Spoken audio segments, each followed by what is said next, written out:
देखिए, बदलाव तो स्वाभाविक है। अगर 75 साल हो गए आजादी के तो बदलाव तो निश्चित तौर पर आपको दिखेगा।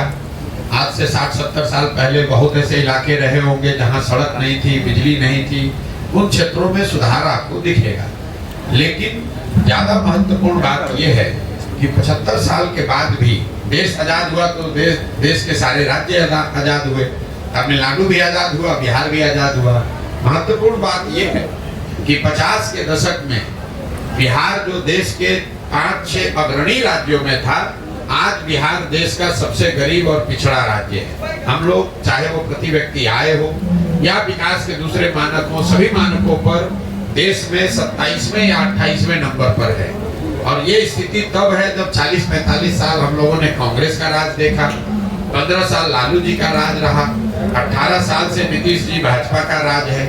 दिल्ली में आपने कांग्रेस यूपीए की सरकार देखी, अभी 10 साल से मोदी जी की भी सरकार देख रहे हैं। तो पदयात्रा के दौरान हम लोग पहली बात ये कहते हैं कि बिहार में ये ज्यादातर समय हम लोग इस पर बिताते हैं कि बिहार को किसने खराब किया, किसको हम लोग वोट दें, कौन सुधारेगा।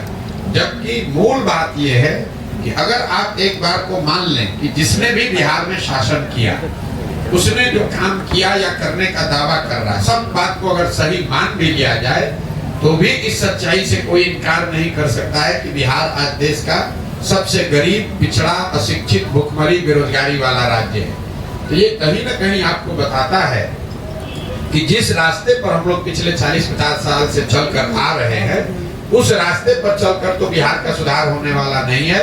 चाहे आप लालू जी को जिता दीजिए, नीतीश को जिताइए, मोदी को जिताइए, प्रशांत किशोर को जिता दीजिए, जब तक समाज के स्तर पर जिनकी जिंदगी, जिनके बच्चों की जिंदगी सबसे ज्यादा प्रभावित है, जब तक उनके स्तर पर सुधार नहीं होगा, जब तक उनकी सोच में परिवर्तन नहीं आएगा, तब तक बिहार में आमूलचूल परिवर्तन नहीं आ सकता है।